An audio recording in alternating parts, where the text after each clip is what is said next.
Assalamualaikum warahmatullahi wabarakatuh. Yang terhormat Ibu Kepala SDN Masanganggola, yang terhormat Bapak Ibu SDN Masanganggola dari beberapa kelas yang kami banggakan. Bismillahirrahmanirrahim. Alhamdulillahilladzi hadana lihada wa ma kunna linahtadiya laula an hadanallah. Rabbi shrah li sadri wa yassir li amri wahlul 'uqdatam min lisani yafqahu qawli. Amma ba'd.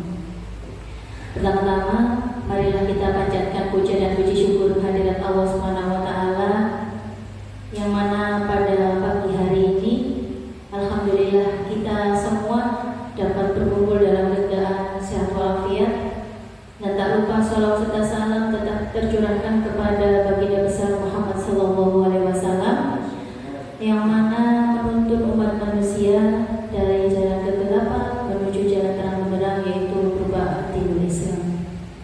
Bapak Ibu yang saya hormati, pada pagi hari yang indah ini kita berkumpul dalam acara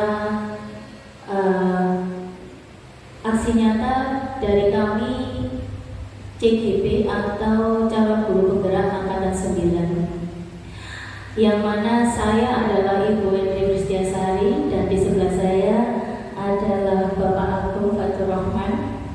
Kami berdua akan melakukan diseminasi tentang budaya positif.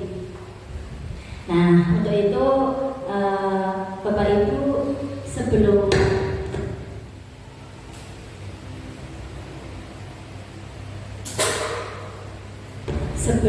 acara kita mulai, Bapak Ibu tidak usah tekan-tekan ya. Kita melakukan ice breaking terlebih dahulu. Nah, ini tadi sudah kita jelaskan untuk kegiatan hari ini, yaitu aksi nyata kita sebagai CGP Angkatan 9, yaitu budaya positif. Sebelum kita mulai, silakan berdiri semuanya. Monggo Pak Agung. Ya, ice breaking yang pertama yaitu kalau saya bilang pagi, tepuk satu. Pagi. Siang berarti tepuk dua. Siang. Sore. Sore berapa? 3. Kalau malam? Nah, kalau malam nggak bisa. Malam nggak bisa. Saya ulang lagi. Pagi, siang, sore, malam, pagi, malam, sore, siang, sore, malam. Iya, pintar semua. Tepuk tangan dulu Bapak Ibu hebat ya. Walaupun sudah jam-jam seperti ini kita masih konsentrasi. Oke, silakan duduk kembali. Nah, Bapak Ibu, di sini saya akan berdiri.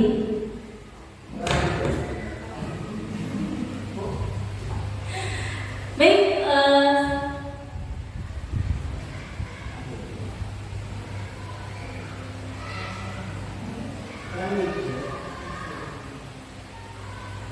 begini, tujuan pada pagi hari ini atau yang disebut aksi nyata pada kegiatan CGP, kita memberikan beberapa tujuan aksi. Yang pertama, menciptakan siswa yang merdeka dan disiplin diri. Yang kedua, menumbuhkan budaya positif di lingkungan sekolah dengan meyakini nilai-nilai kebajikan universal. Ya, itu dari tujuan aksi nyata kami. Tolak ukurnya dengan terbentuknya sebuah keyakinan kelas yang dilakukan oleh siswa dan wali kelas. Yang kedua, siswa mampu menjalankan keyakinan kelas yang telah dibuat. Sekarang pertanyaannya, apakah sama keyakinan kelas dengan peraturan kelas? Gimana Ibu, Bapak? Sama apa tidak? Keyakinan kelas dan peraturan kelas. Baik, jika tidak, apa perbedaannya? Ayo, gak apa-apa. Keyakinan kelas dan peraturan kelas. Kita mengetahui bahwa di kelas itu ada sebuah keyakinan, ada peraturan. Ternyata peraturan kelas dan keyakinan kelas itu tidak sama. Peraturan semuanya tertulis ya. Ya.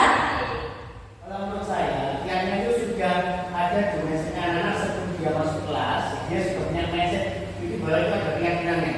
Iya. Kalau peraturan kelas itu disepakati saja sudah berada dalam kelas. Kalau yang apa? Peraturan kelas itu sudah disepakati saat dia berada di dalam kelas. Jadi terbentuknya saat dia sudah masuk ke kelas. Oh baik, tepuk tangan untuk Pak Soleh. Nanti ada penjelasannya antara keyakinan dan peraturan kelas.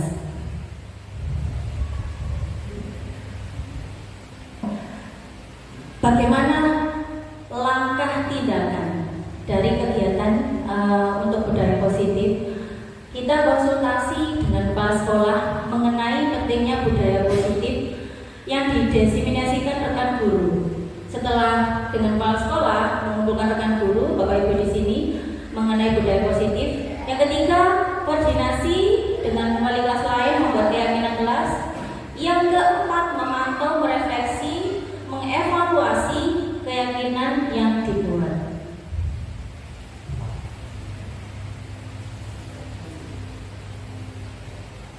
Dukungan yang dibutuhkan. Memang dalam sebuah kegiatan kita pasti membutuhkan dukungan yang tidak lebih Bapak Ibu kepala sekolah, ya, kemudian rekan guru, yang mana suatu program itu akan berjalan baik jika dengan adanya dukungan. Setelah dukungan kepala sekolah, guru, murid, dan yang kedua adalah sarana dan prasarana. Di sini sangat kita butuhkan dalam semua kegiatan. Yang ketiga, orang tua dalam mendukung kegiatan anak-anak di rumah. Iya. Nah, dalam pagi ini kita mengambil budaya positif ya. Budaya positif itu apa? Sesuai dengan teori Kahadi. Iya, Jadewantoro atau Kahadi, yang mana perbandingannya dengan hidup tumbuh-tumbuhan. Di sini ibaratnya itu kita itu sebagai petani yang mana menanam padi itu diibaratkan adalah anak-anak yang kita tugasnya adalah menuntun ya tumbuhnya padi, kemudian memperbaiki kondisi tanah, memelihara tanaman padi, kemudian memberi pupuk dan lain-lainnya. Ini adalah sesuai dengan pemikiran filosofi Kahadi. Budaya positif tadi ya. Seorang guru yang baik itu harus mempunyai kemampuan mewujudkan budaya positif di sekolah. Karena apa? Kita sebagai guru itu dicontoh oleh murid-murid kita. Budaya positif tersebut dapat dijalankan dengan menerapkan konsep-konsep seperti disiplin positif, kemudian memahami motivasi perilaku murid kita, ya, kemudian kontrol kita sebagai guru, dan juga keyakinan luas atau sekolah, dan penerapan segitiga restitusi dalam penyelesaian masalah. Nanti dalam segitiga restitusi akan dijelaskan oleh Pak Agung. Untuk selanjutnya silakan. Iya. Disiplin positif, okay. Cara penerapan disiplin positif mengajarkan yang pertama itu anak itu tanggung jawab. Kenapa? Karena dengan menumbuhkan kesadaran diri itu berdasarkan nilai-nilai kebajikan. Di sini makanya pentingnya melakukan disiplin positif. Yang kedua, lebih ke arah disiplin diri yang dapat mengontrol diri dalam melakukan segala kegiatan. Jadi dengan adanya kegiatan disiplin positif itu juga menimbulkan dapat mengontrol dirinya.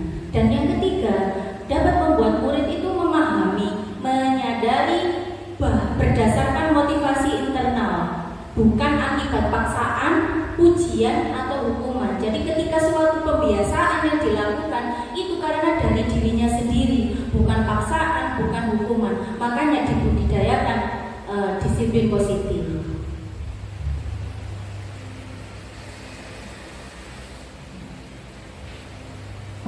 Baik, ini ada sebuah contoh perubahan paradigma dengan kepalan tangan. Sebentar, kita baca terlebih dahulu. Misalkan di sini ada Bu Tika, ada Bu Dia, ada Bapak Ibu lainnya. Nanti minta tolong Pak Agung, saya minta kertasnya dibagi. Saya minta tolong kertasnya bagikan kepada Bapak Ibu.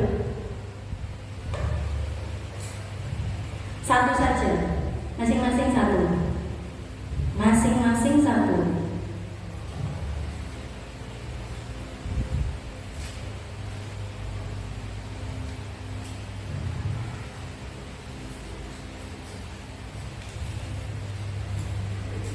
Baik, silahkan Bapak Ibu tulis, ya.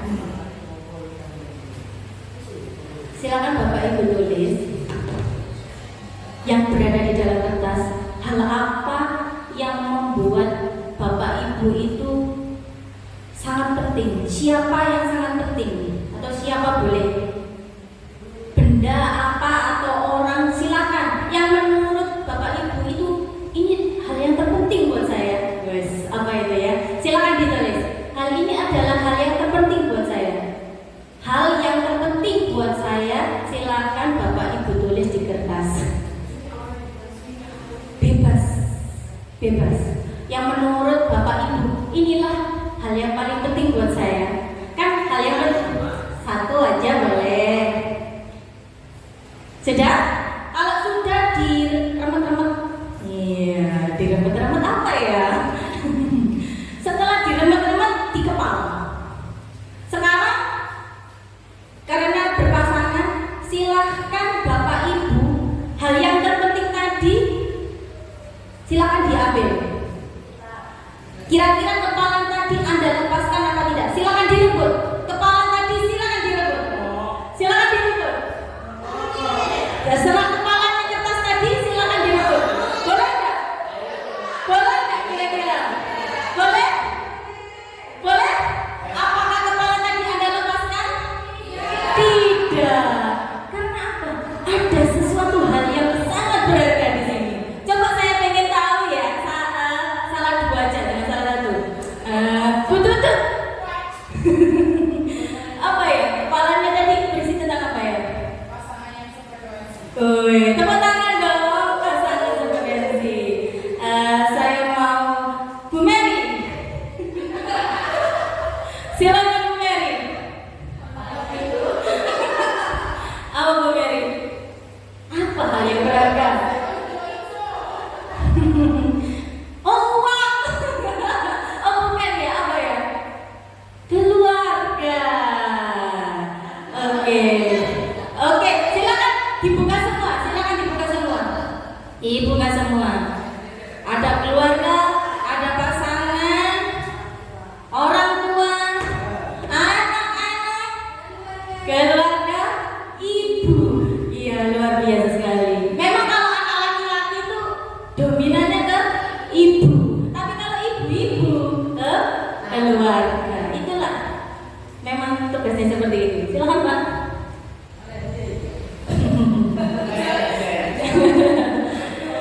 Iya.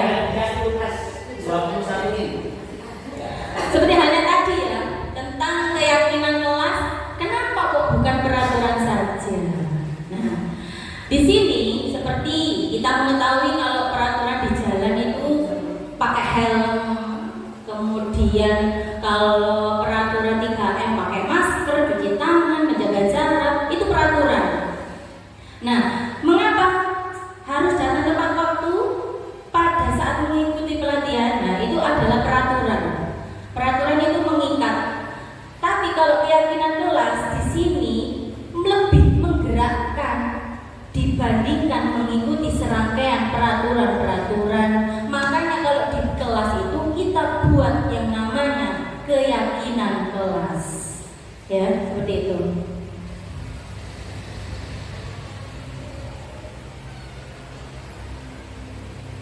Nilai-nilai sebuah kebajikan, nilai yang disepakati bersama, lepas dari bangsa, suku, bahasa ataupun latar belakang.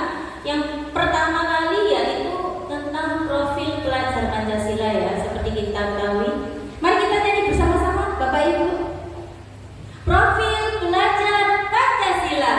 Pelajar Pancasila beriman dan bertakwa pada Tuhan Yang Esa.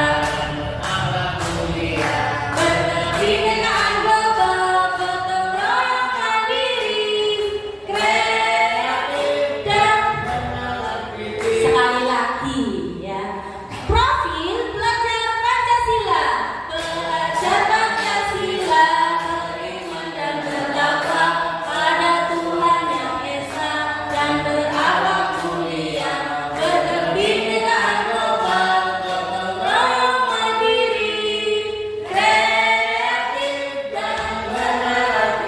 Luar biasa sekali.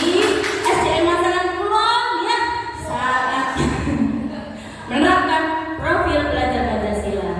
Nilai-nilai kebajikan selain P5 tadi, kita juga bisa mengetahui dari IB ya, mohon maaf. Primary Years Program. Jadi di sini ada namanya program pemerintah dan dimulai dari TK sampai usia SD kelas 5. Programnya apa? Sama seperti tadi, ada rasa toleransi, hormat, integritas, mandiri, menghargai dan sebagainya. Yang ketiga adalah life skill atau disebut dengan keterampilan hidup. Keterampilan hidup dapat dipercaya, lurus hati, kemudian pendengar yang aktif, tidak merendahkan orang lain, dan memberikan yang terbaik bagi diri sendiri. Ini adalah nilai-nilai kebajikan. Ini yang perlu kita ketahui, bahwa manusia itu punya 5 kebutuhan, baik perempuan, laki-laki, ya, ataupun yang anak-anak. Tapi di sini kebutuhan dasar manusia yang pertama, kalau menurut saya ya, yang pertama adalah kasih sayang dan rasa diterima. Apalagi yang namanya perempuan, suka nggak disayang? Oh, suka banget. Kalau yang laki-laki maunya disayang kan menyayangi.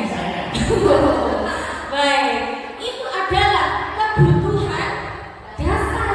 Jadi kalau ibu merasa aku butuh kasih sayang, itu adalah kebutuhan dasar kita, wajar. Yang kedua, kebebasan. Pada dasarnya manusia itu tidak suka dikekang. Ada nggak yang mau dikekang? Nggak ada ya. Tapi kita tahu dengan batas-batas tertentu karena kita sudah dewasa. Setelah kasih sayang, kemudian kebebasan, kesenangan. Kesenangannya Bu Mary, kesenangannya Bu Tutut sama saya itu tidak sama. Dan di sini adalah kebutuhan dasar. Makanya misalkan kesenangan saya seperti ini, jangan dilarang-larang. Ini adalah kesenangan saya. Seperti itu. Atau Bu Mary suka mengoleksi sesuatu, atau Bu Mary suka melukis ataupun apapun. Itu adalah sebuah kebutuhan dasar manusia. Setelah kebutuhan dasar manusia yang ketiga, yaitu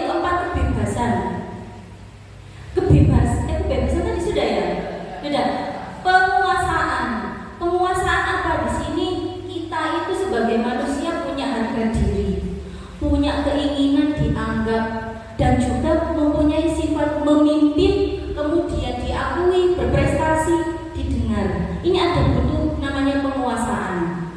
Itu adalah kebutuhan dasar manusia, dan yang terakhir adalah bertahan hidup. Makan, tempat tinggal, keamanan, kesehatan, kebutuhan bertahan hidup itu baik secara psikis maupun psikologis.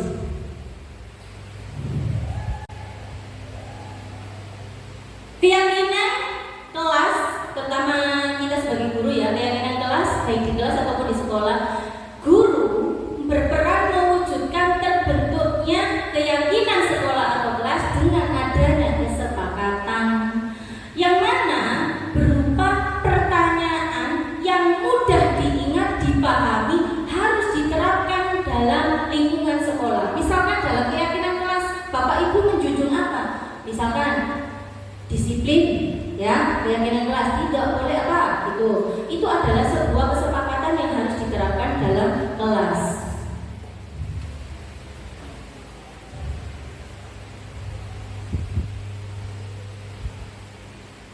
Motivasi perilaku manusia untuk menghindari ketidaknyamanan atau hukuman. Yang kedua itu mendapat imbalan atau penghargaan dari orang lain. Dan yang ketiga, menjadi orang yang mereka inginkan dan menghargai diri sendiri dengan nilai-nilai yang mereka percaya. Ini adalah salah satu motivasi bagaimana manusia berperilaku.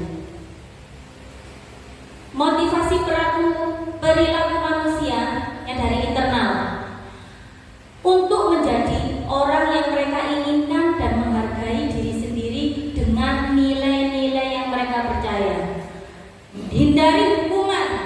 Jadi kita sebagai guru hindari hukuman di kelas dan memberikan penghargaan berlebihan, memberikan penghargaan berlebihan agar meminimalisir motivasi eksternal mereka.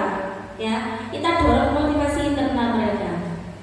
Bukan dari segala sesuatu dinilai dari misalkan hadiah. Ini yang sangat penting perlu kita ketahui, kita peran sebagai guru. Guru itu ada 5 perannya. Kira-kira nanti Bapak Ibu bisa melihat, oh saya sebagai manajer, saya sebagai taman, nanti juga akan dijelaskan oleh Pak Agung. Posisi kontrol guru di dalam kelas 1, apabila ada melakukan kesalahan, Bapak Ibu menghukum. Bapak Ibu itu berada dalam kontrol sebagai penghukum. Yang kedua, membuat merasa bersalah. Jadi misalkan murid Bapak Ibu merasa bersalah, kenapa kamu terlambat? Ibu loh, ibu misalkan terlambat karena apa ya? Biasanya alasannya kalau terlambat apa ya? Kesiangan. Ya, Bu Guru lo menunggu dari tadi. Nah, seperti itu. Bu Guru lo menunggu dari tadi. Jadi dia itu merasa bersalah karena sudah ditunggu Bapak Ibu gurunya. Berarti posisi Ibu Guru tadi sebagai pembuat merasa bersalah. Biasanya kan telat. Kenapa kamu telat? Ada yang seperti itu. Kenapa kamu telat? Langsung kamu silakan di luar. Nah itu posisi sebagai penghukum. Tapi kalau pembuat merasa bersalah seperti tadi, kenapa kamu terlambat? Bu Guru lo sudah nungguin dari tadi. Nah itu merasa bersalah. Akhirnya anak-anak mungkin memicu rasa nggak mau mengulangi lagi. Posisi kamu sebagai teman, ya, sebagai teman di sini bukan berarti kita tidak tahu posisinya. Tapi apabila ada masalah, kita sebagai guru bisa memposisikan bagaimana menjadi seorang teman. Yang keempat, pemantau. Pemantau itu tetap memantau perilaku anak-anak apabila terjadi kesalahan. Yang terakhir adalah manajer. Nah, di sini nanti ada penjelasannya yang manajer, Pak Agung.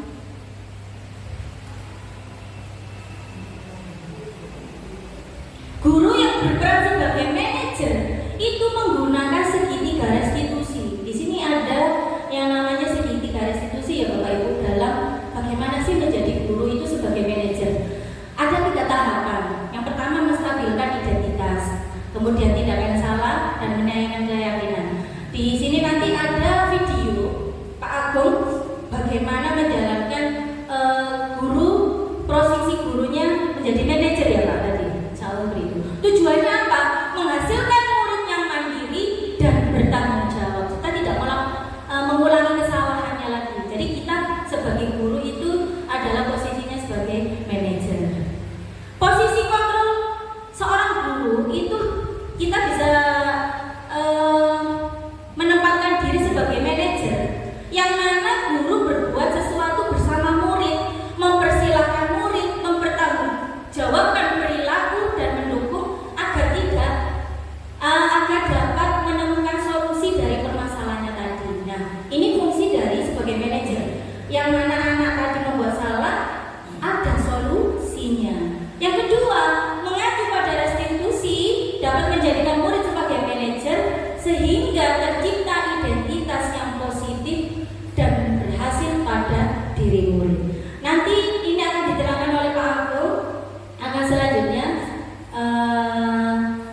Terima kasih disampaikan oleh Bu Hendri. Materinya masih banyak Bu Hendri ya. Nah, ini belum dilanjut Bu Hendri. Nama saya. Oke. Terima kasih Bapak Ibu. Perkenalkan, saya Agung Fatur Rahman dari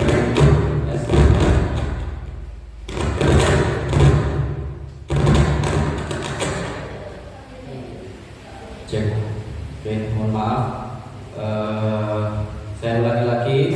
Saya Agung Fatur Rahman dari SDN Masyarakat Kulon. Saya mengajar guru PJOK. Saya lanjutkan yang dijelaskan Bu Hendri tentang budaya positif yang ada di sekolah kita. Di sini ada perubahan paradigma atau stimulus respon dengan teori kontrol. Stimulus respon yang pertama, kita mencoba mengubah orang agar berpandangan sama dengan kita. Itu stimulus respon. Seharusnya teori kontrolnya kita berusaha memahami pandangan orang lain tentang dunia. Yang kedua, perilaku buruk dilihat sebagai suatu kesalahan.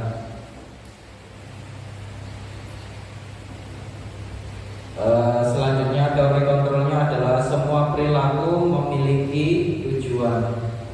Nanti dijelaskan di segitiga restitusi. Orang lain bisa mengontrol saya. Terus teori kontrolnya hanya Anda yang bisa mengontrol diri Anda sendiri. Saya bisa mengontrol orang lain. Teori kontrolnya Anda tidak bisa mengontrol orang lain. Selanjutnya, pemaksaan ada pada saat bujukan gagal. Atau teori kontrolnya kita berkolaborasi dan konsensus menciptakan pilihan terhadap masalah yang ada. Kemudian model berpikir menang kalah. Tapi untuk teori kontrol kita terhadap masalah anak didik kita adalah model berpikir menang-menang. Selanjutnya adalah ini Bapak Ibu, cara yang terbaik untuk menyelesaikan masalah anak didik kita, yaitu dengan melakukan segitiga restitusi. Segitiga restitusi itu suatu proses dialog yang dijalankan oleh guru agar dapat menghasilkan murid yang mandiri dan bertanggung jawab. Segitiga restitusi itu terdiri dari yang pertama, menstabilkan identitas. Nanti ada apa saja yang dilakukan Bapak Ibu guru dari metode atau tahap pertama menstabilkan identitas. Kemudian yang kedua adalah validasi tindakan yang salah. Itu di sini ada, kamu tentu punya alasan mengapa melakukan kesalahan tersebut. Itu memvalidasi tindakan yang salah. Yang terakhir, menanyakan keyakinan. Keyakinan kelas apa yang telah kita sepakati? Tadi sudah dijelaskan Bu Hendri. Sebelum belajar, anak-anak harus dibuatkan keyakinan kelas, ya. Kemudian pertanyaan untuk menanyakan keyakinan, kamu ingin menjadi orang seperti apa, ya, untuk menyelesaikan masalah terhadap anak tersebut. Selanjutnya, menstabilkan identitas berdasarkan prinsip membuat kesalahan adalah bagian dari proses. Bapak Ibu, anak-anak yang membuat kesalahan jangan dihukum. Tadi ada 5 posisi kontrol guru, ya. Anak-anak itu kalau membuat kesalahan jangan dihukum. Yang benar adalah Bapak Ibu harus bisa sebagai manajer. Ya, ini menstabilkan identitas adalah proses pembelajaran yang nantinya akan bergeser dari identitas gagal, karena anak yang membuat kesalahan itu adalah gagal. Kemudian Bapak Ibu menggunakan segitiga restitusi akan menjadi identitas sukses. Seperti itu. Selanjutnya segitiga restitusi. Ini cara-caranya. Yang pertama adalah menstabilkan identitas berdasarkan prinsip membuat kesalahan, sama dengan yang tadi. Saya lanjutkan di tahap yang kedua. Validasi tindakan salah adalah memenuhi kebutuhan dasar sebuah tindakan untuk menemukan cara-cara paling efektif untuk memenuhi kebutuhan tersebut. Kebutuhan ini sama kayak yang tadi, kebutuhan 5 kebutuhan dasar manusia yang tadi sudah ditayangkan di slide. Yang terakhir adalah menanyakan keyakinan, mampu mengkaitkan keyakinan yang kita buat pada saat awal atau kita dengan murid itu membuat keyakinan kelas, itu nanti kita tanyakan pada saat menyelesaikan masalah ke anak-anak.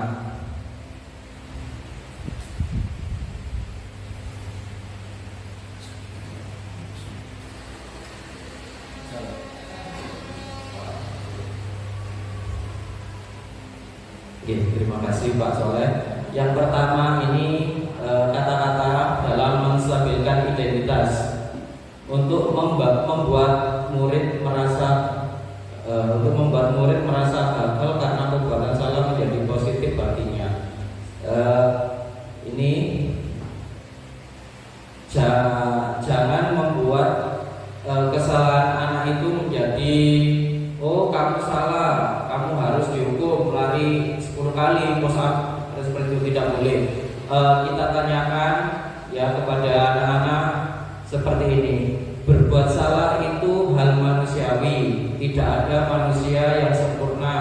Bapak Ibu juga pernah berbuat salah. Yang kedua, kita pasti bisa menyelesaikan masalah ini. Selanjutnya, Bapak atau Ibu tidak tertarik untuk mencari tahu yang benar, siapa yang salah. Bapak Ibu lebih tertarik untuk menyelesaikan masalah anak-anak. Selanjutnya, kalau kamu menyalahkan dirimu sendiri terus-menerus, apakah kamu bersikap baik pada dirimu sendiri? Seperti itu. Makanya anak-anak Bapak Ibu, anak-anak kita harus diajak untuk menyelesaikan masalahnya sendiri. Ya, bagaimana kita menuntun anak itu bisa membuat kesalahan menjadi tempat belajar. Selanjutnya adalah validasi tindakan yang salah. Kata-kata guru ya yang akan disampaikan ke anak-anak, kamu bisa saja kan melakukan hal yang lebih buruk, tetapi kamu tidak melakukannya. Kemudian kamu pasti punya alasan mengapa melakukannya. Apa yang penting bagi kamu? Terus kamu boleh tetap berusaha menjaga sikap itu, tapi tambahkan sikap lain yang baru. Kemudian, maukah kamu belajar cara lain untuk mendapat yang kamu butuhkan tanpa harus memukul? Selanjutnya, apakah kamu bisa melakukan dengan lebih baik besok? Ini tahapan yang kedua, validasi tindakan, yang nanti Bapak Ibu bisa menanyakan kepada anak-anak, oh tindakanmu salah, apakah yang akan kamu lakukan dari tindakanmu yang salah? Seperti itu Bapak Ibu. Selanjutnya adalah menanyakan keyakinan. Nah, di sini tadi sudah dijelaskan sama Bu Indri, keyakinan kelas itu sudah ada di dinding-dinding kelas yang sudah disepakati dari awal, apa saja kedisiplinan, sopan santun, gotong royong. Nanti kita tanyakan keyakinannya kepada anak-anak. Contohnya seperti ini. Apa nilai yang kita percaya di kelas atau di sekolah kita? Kalau anak-anak sudah tahu keyakinan kelas apa yang dilanggar, nanti anak-anak berpikir, oh iya saya melanggar, tapi saya tidak dihukum kalau saya bisa menyelesaikan masalah itu. Terus nilai-nilai kebijakan atau keyakinan apa yang kita sepakati? Kelas yang ideal itu seperti apa sih? Selanjutnya, kamu ingin jadi anak seperti apa? Apa yang kamu rasakan ketika kamu melakukan itu? Kamu menjadi orang yang seperti apa? Yaitu cara manajer dengan menggunakan segitiga restitusi untuk menyelesaikan masalah yang sudah diperbuat oleh anak didik kita.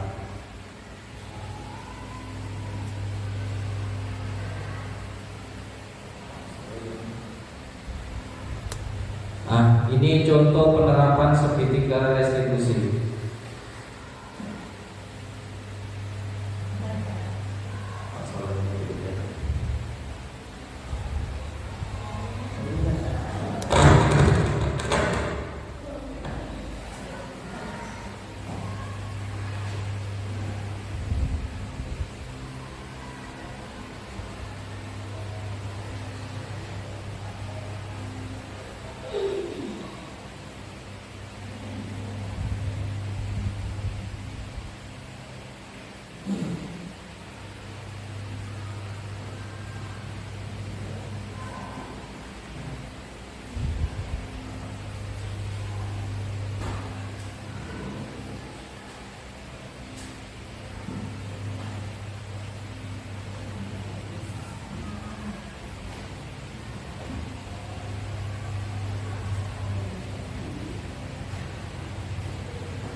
Sambil menunggu video, ini saya lakukan kepada siswa kelas 6 pada saat pembelajaran. Satu siswa yang sering menyuntuh, anak itu tidak terima dicontoh, akhirnya marah-marah, kemudian menggebrak meja. Akhirnya saya panggil, kemudian saya menyelesaikan permasalahan anak itu dengan segitiga restitusi. Nah, dari kegiatan refleksi ada 3 soal. Hal baru apa sih yang mengubah paradigma saya? Ada 3 soal. Soal yang pertama, Bapak Ibu bisa mengisi terlebih dahulu. Hal baru apa yang mengubah paradigma saya dalam dunia pendidikan atau pembelajaran di kelas?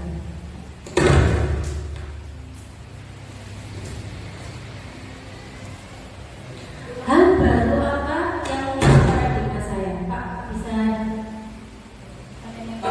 Iya, yang kuning, yang pertanyaan kedua.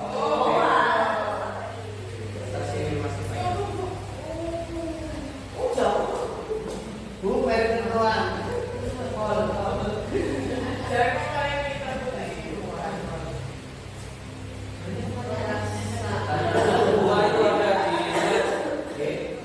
Di slide perasaan apa yang muncul selama mengikuti diseminasi ini ya, khususnya mengenai makna disiplin dan motivasi. Oke, bagi Bapak Ibu. Yang kuning pertanyaan kedua, nanti yang nomor 3 warna merah. Saya akan menjadi Amon kemarin apa? Menjadi guru yang seperti apa? Oke, tadi ada sebagai penghukum, sebagai manajer, sebagai pemantau.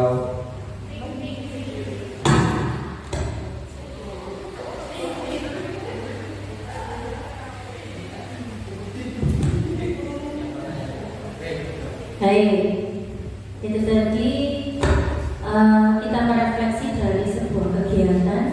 Hal baru apa yang mengubah paradigma saya? Kita mengetahui dalam dunia pendidikan ini ya harus ada terjadi perubahan. Perubahannya bagaimana? Perubahan positif dan lebih baik lagi. Yang kedua, perasaan apa yang muncul setelah mengikuti sesi ini, khususnya mengenai makna disiplin? Dan yang ketiga, saya akan menjadi amo yang seperti apa setelah mengikuti ini. Baik, yang sudah silakan Bu Mary, monggo. Ya, monggo dulu di sini. Iya, satu-satu dulu. Hal baru apa yang mengubah paradigma saya?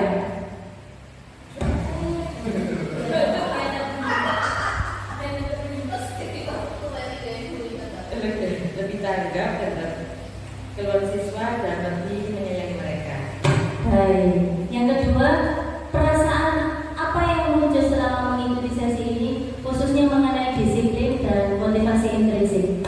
Jadi banyak tahu. Jadi banyak tahu dan TP. Yang ketiga, saya akan menjadi amo yang seperti apa? Among yang disayangi dan tidak memihak. Baik, tepuk tangan yang untuk Bu Mary. Bu Mary, monggo sesuai dengan soalnya masanya. Silakan Pak Saleh.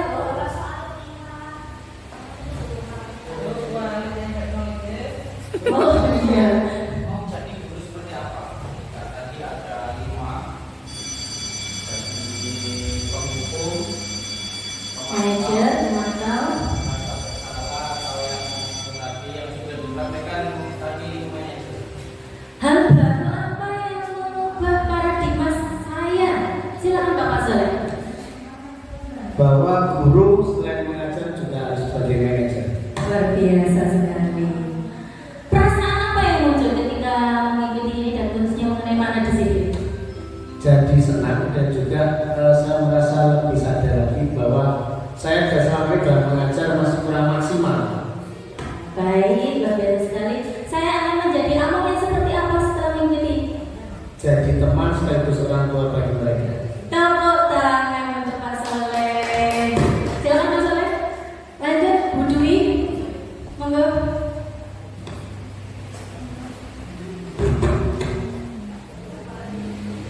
Hal baru apa yang mengubah paradigma saya?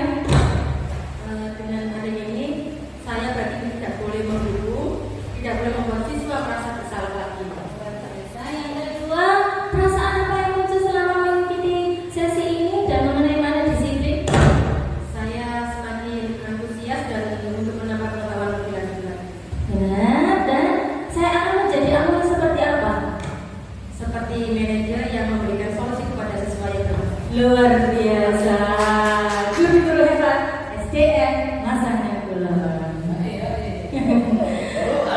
Kemudian, monggo kemudian. Ya Bapak kemudian. Hal baru apa yang mengubah paradigma saya? Saya tidak berlangsung menyalahkan murid. Benar sekali. Perasaan apa yang muncul setelah mengikuti sesi ini dan mengenai makna disiplin?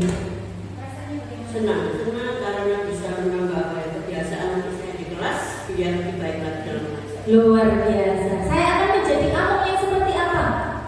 Manajer bagi anak-anak guru yang lebih baik. Ya, mungkin ya. Dan tambah semangat. Luar biasa untuk dia. Silakan, Bu Tutu tetap ketiga. Oke, baik. Hal baru apa yang mengubah paradigma saya? Menjadi lebih sabar dan bermotivasi terkait. Iya, bagus sekali. Perasaan yang muncul selama mengikuti sesi ini bagaimana? Menyenangkan karena menambah ilmu baru. Baik, terima kasih. Dan yang ketiga, saya akan menjadi amo yang seperti apa setelah mengikuti sesi ini? Menjadi amo manajer dan penyayang kepada anak. Luar biasa sekali untuk Bu Tika. Nah, manajer yang terakhir Bu Tutut, silakan.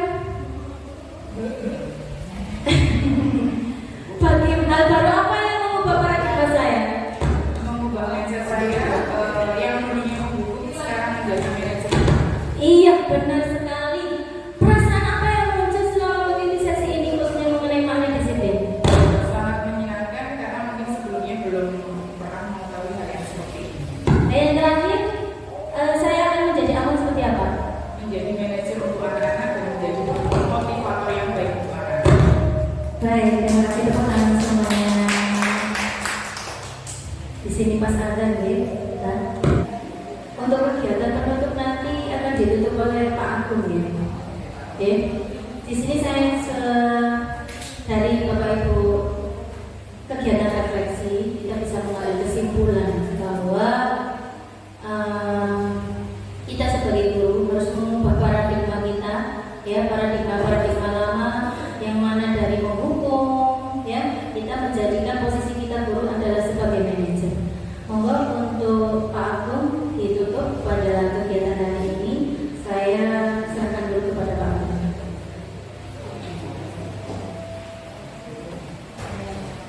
Terima kasih Bu Hendri. Untuk kesempatan ini tadi belum saya sampaikan. Slide yang terakhir adalah dalam penerapan program disiplin positif hendaknya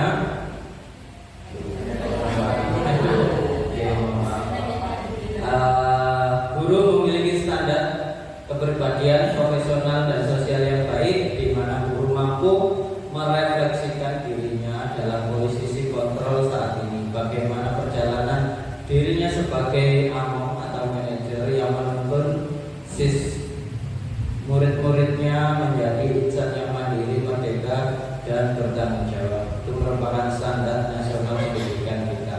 Oke. Demikian diseminasi kami, saya dan Bu Hendri. Apabila ada ucapan atau kata-kata yang kurang berkenan kepada Bapak Ibu, saya mohon maaf yang sebesar-besarnya. Sebelum mengakhiri diseminasi ini, marilah kita berdoa dengan membaca Al-Fatihah. Semoga apa yang hari ini kita sampaikan pada diseminasi dapat bermanfaat bagi anak didik kita, juga baik untuk sekolah kita. Untuk mengakhiri sesi diseminasi ini, marilah kita berdoa. Berdoa mulai.